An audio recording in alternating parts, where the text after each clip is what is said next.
我觉得参加节目前对洛阳的印象就是一个中国历史古都、古城的一个印象，就是中国历代的精华、精髓都凝聚在的一个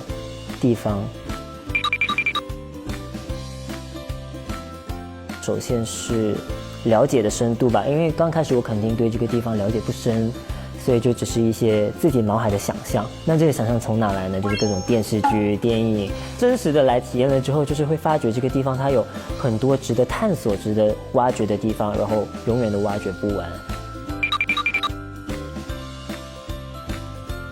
其实我想了解的是，就是洛阳这个地方开始慢慢衰弱的时期的文化。我会好奇当时的人民是怎么想的，因为我知道其实他们对洛阳一直都有一个特别的情结，难道这个情结消失了吗？我觉得没有，所以我会特别好奇当时的人民是怎么样想，然后洛阳这个地方的文化是什么样的。还没有解答我这个好奇心，就是目前了解到的都是最昌盛、最繁荣的时期的洛阳。其实有看了一些电视剧、电影，然后但是当然也看了更多的书，因为我会觉得得深刻的了解洛阳这个地方到底是什么一个地方，然后它的历史文化到底是什么，就是我一定得有一个基础的了解。那老师在说的时候，我才能够真正的学习到，因为我来节目的最初的目的肯定还是学习。契机吧，就是像我刚刚说的，第一个我是一个喜欢学习的人，然后还有就是因为我是华裔，那像登场的洛阳，我之前也有看登场的敦煌，就是我觉得是一个帮助我真正了解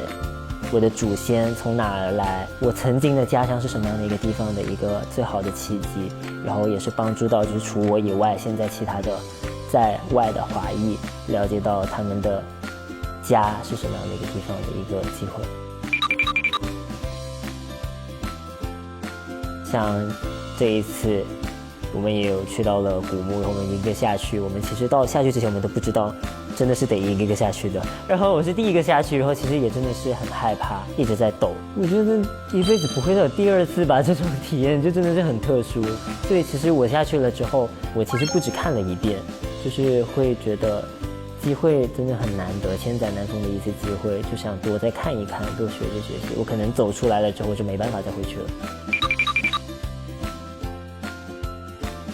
古典舞这个东西其实一直都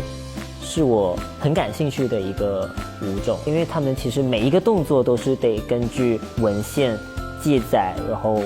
图画文字，然后去一个一个就是考证出来，然后编出来的一个作品。但是就是有在开始思考，就是这样的一个作品要怎么去带入给现代年轻人，然后让他们对这个东西感兴趣，然后可以让它更加长远的流长的发展下去，然后流传下去吧。那个深度夜宴的古装造型吧，当时那位演员在说是大唐的时候，其实内心会相信我自己真的在大唐为这个国家尽了一份力量，然后心中也有那个愿望，想要达到永恒的和平、永恒的昌盛、永恒的繁荣的那个想法。各种好看的造型吧。